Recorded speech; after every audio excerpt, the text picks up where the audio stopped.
Hey Pisceans, how y'all doing? Welcome. We're going to be taking a look at your August through September, your Lammas-Mabon seasonal reading here. So, a quick note about your meditation. Interestingly enough, I saw the star, which you have here in the spread, but I saw it in the meditation first. But it was coming through as it is in the Animal Totem Tarot by Lisa Robertson. And in that deck, it's depicted as an oyster. So I saw the star in the form of an oyster, but I saw it open to reveal the pearl. And then I saw like Venus, like rising, like Aphrodite, like rising up, like out of that oyster with the imagery as well of that pearl. And then I saw the world is ellipses.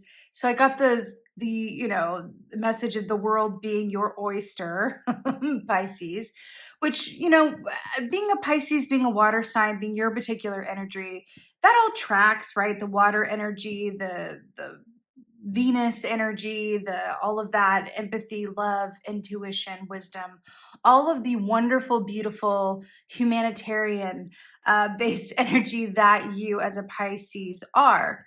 Um, I do feel like there's an aspect of this, which normally we say, give and receive in equal measure, right? Never give more than you're getting, vice versa.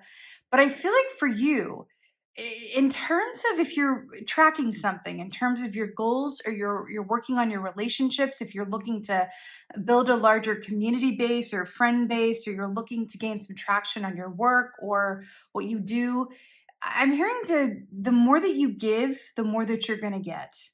That's what I'm getting. And that could, take a lot of different forms. I feel like for some of you, there's a aspect of it that says put yourself out there. The more that you give face time, the more that you give your presence, the more that you put your name, yourself, what you do out there, whether that's sending out resumes, whether that's going to networking events, whether that's, going on social media and giving of yourself more. Because when I think about the oyster and the pearl is oftentimes the aspects of ourselves, like symbolically, that we hide away from the world, right?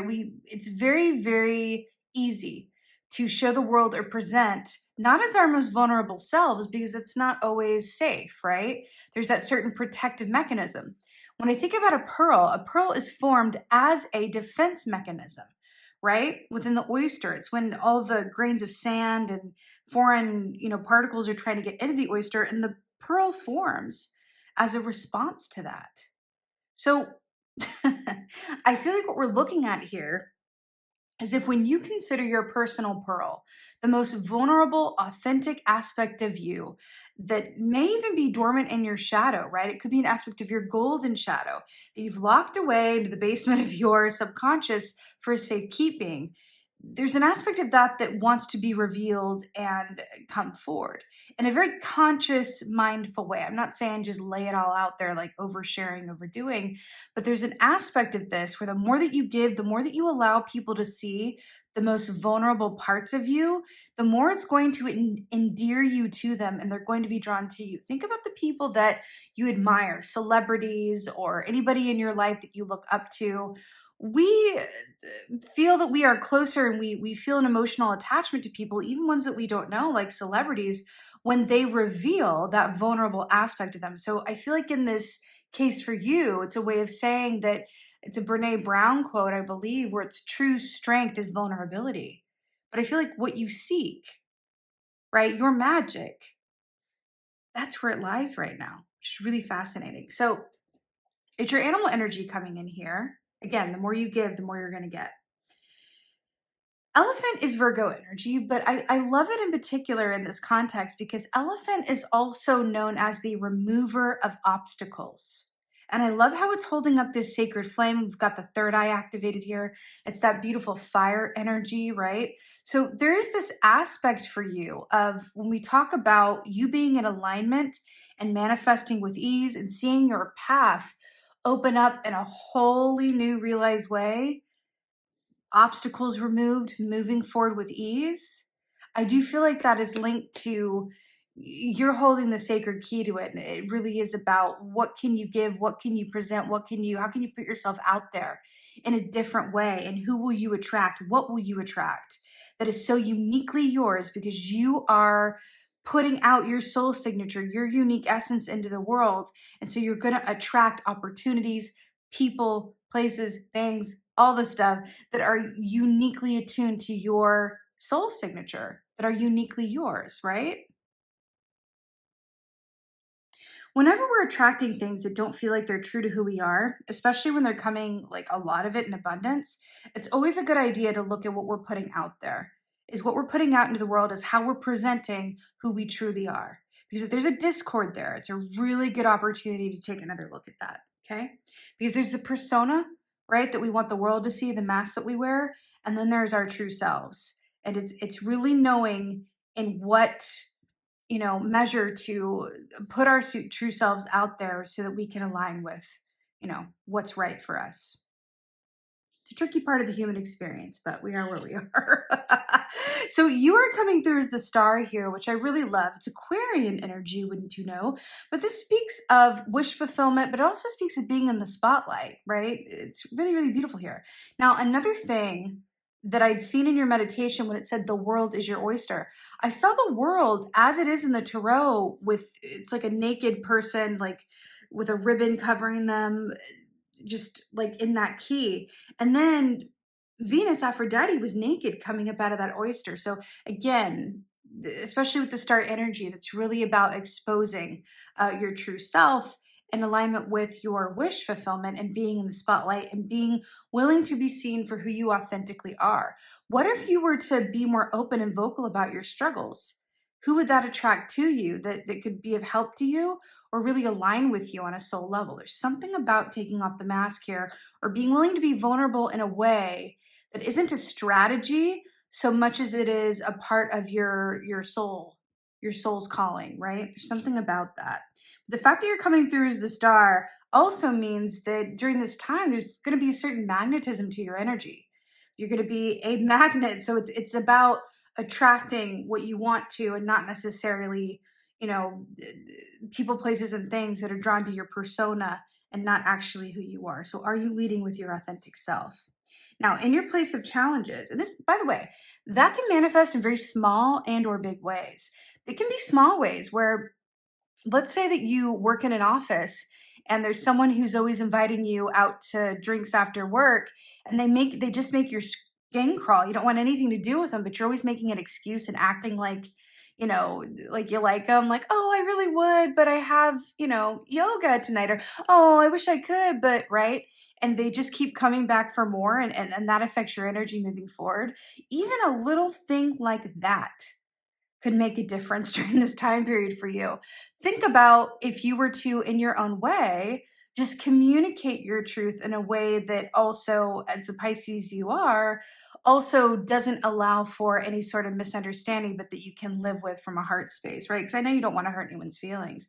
But what if you were to take that and just say, you know what, to be honest, I'm just not in a place to go out for drinks at this time, but thank you for the invitation. I'll let you know if I do change my mind. Just something like that, right? It's very simple. You can do it in whatever way this works for you. But just think about even the little ways that we betray ourselves and put out an energy that keeps attracting what doesn't feel quite right to us, right? Just something to think about.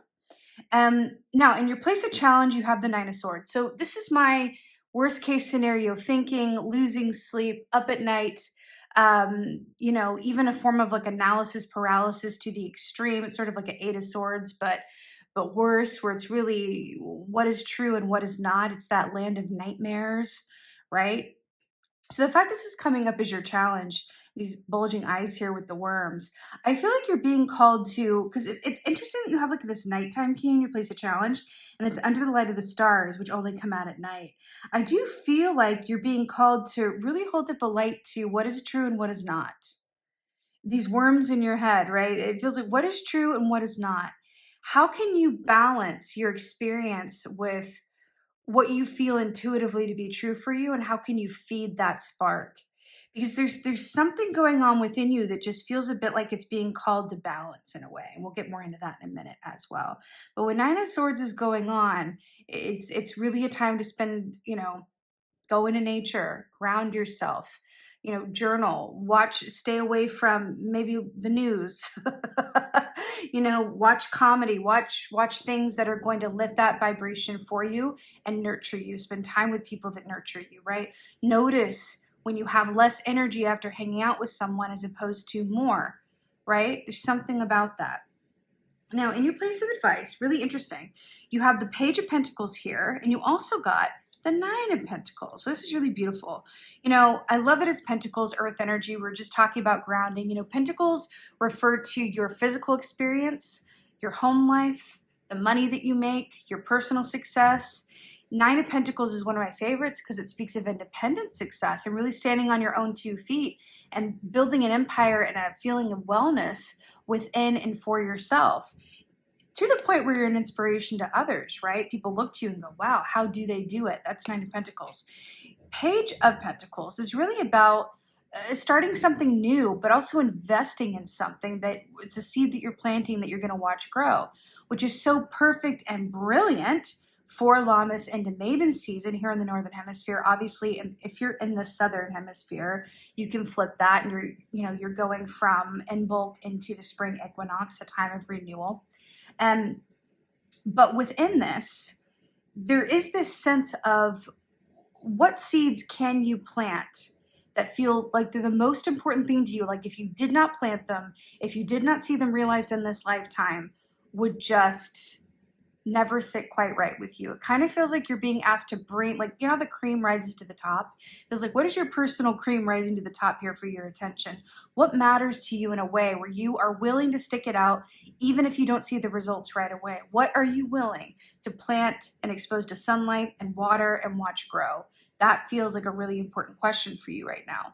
Now, also with this rainbow, that's another symbolism of wish fulfillment, right? The gold at the end of the rainbow, underneath the star here. It feels like whatever you commit to, especially if it is of your unique soul signature, and if it is personal to you and has your unique magic on it, right, is going to blossom into something that is so spectacular, that is going to shift your life and change your reality. And I feel like financially, especially,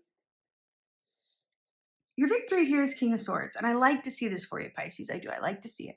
I love the owl energy, but King of Swords coming out as a victory is the complete opposite. It is the medicine to the Nine of Swords being in your place of challenge, because King of Swords sees things incredibly clearly. Now, he doesn't speak very much, right? He sees everything but says very little, right? He's that strong but silent type. But King of Swords is so on point in terms of his objectivity that he never regrets a decision, ever. He never regrets a decision because he takes the time to view things through an objective lens. And by doing that, he has access to all of the information at his disposal. That's how it works. So it's like, if you are able to clear that mind space and switch out the Nine of Swords for the King of Swords, you are going to know exactly what decisions to make, when to make them, who is on your team, who is not, the ways in which you're acting in your best interest, the ways in which you could use some editing within and around you. You are going to be so on point that you can trust that what you're manifesting and what you're doing is going to yield greater dividends. That's it. It's not personal, it's business with the King of Swords. But I feel like that for you, it's like he's coming in as your personal business manager and life manager right now. He's inviting you to step into his energy and take a walk in his shoes. And that just feels incredibly powerful and medicinal. It feels like a savior coming in a way, in a really beautiful way, right? He's part of this clearing the path, remover of obstacles. Is really stunning. Also, elephant medicine is a sign of good luck and good fortune, right? Why do I feel like there's some stuff being cleared here so that this lines up? Because I love the rainbow trifecta here as well. It's really, really beautiful. So for your oracles here, for your Lammas oracle, you have the first key, which I love. So you have bakery. Can you see that? Bakery, number 1. Take the time to diligently practice and refine your craft. Success will follow as you savor each little victory along the way. That is so beautiful. This really speaks of someone who takes the time to really hone their artistry, to get really, really good at what they do. This is another form of, what I'm feeling here with the Nine of Pentacles and the Page of Pentacles. What do you care about so much that you would keep going at it, even if you didn't see results right away, even if it took you time to really, it's sort of like writing, right? When someone is writing, you get better at writing the more that you do it. And it can be really hard going at first because you feel like torture to write things that aren't your best and to go through those rough drafts, just as an example. Same with baking bread, right? That's a skill that's grown over time. But if you keep to it and you keep consistent, then what comes out of it is something that is the unique product of your efforts, right? So take the time to diligently practice and refine your craft. Success will follow as you savor each little victory along the way. I really feel like this is asking you to look at what your unique gift to the world is. How are you here to make the world better than how you found it? And then really put some energy towards how can you plant that seed and watch that grow? What is it for you? How aware are you of it? Like what is your awareness scale of what that is for you, right? Because we all have something, right? Looking at it under the light of the star, really clicking in with your soul's purpose. Why am I here? What do I want more than anything? If I were to, not to be too dramatic, but if I were to die tomorrow, right? What one unfinished thing would cause me to reincarnate?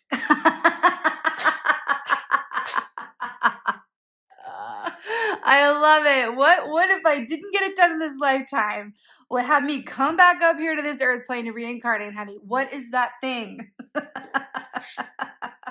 That's the key. Okay, that's the key. So in your Mabon Oracle, I love this so much. You got the big one, the autumn equinox number 3. Nothing is whole without the acceptance and acknowledgement of all. Nothing is whole without the acceptance and acknowledgement of all. I really feel like this is speaking to with this night and days. We're talking about the time of year where, it's equal light and dark, right?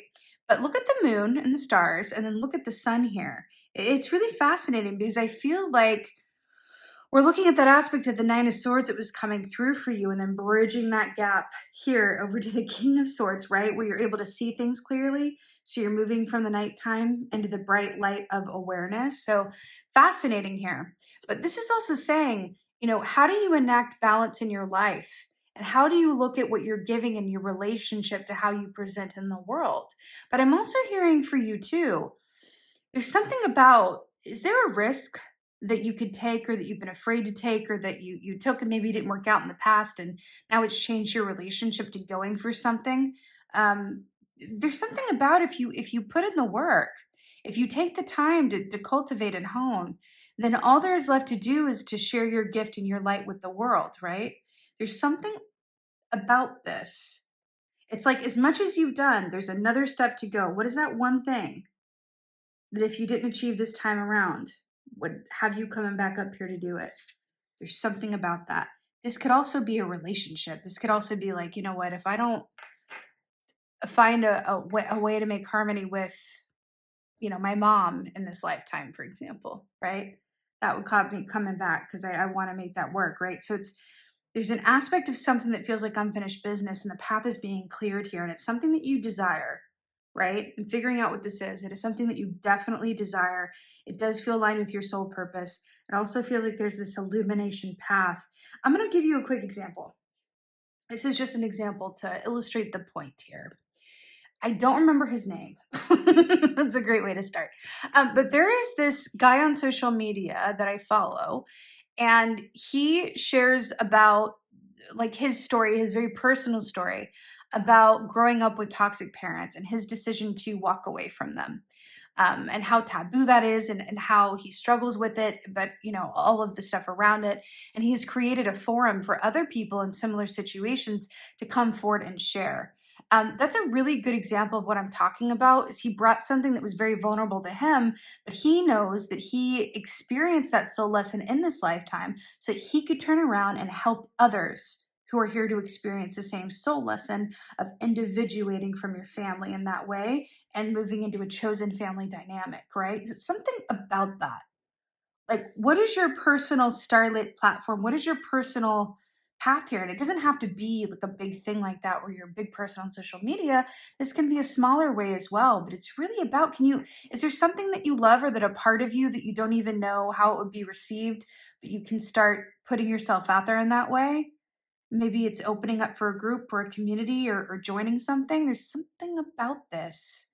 It just feels like it's like so beautiful, and you end up attracting just things that are so uniquely you and really make your heart and your soul sing, and fulfilling an aspect of your purpose um, in your life. And let me tell you something, there's no better feeling than that, right?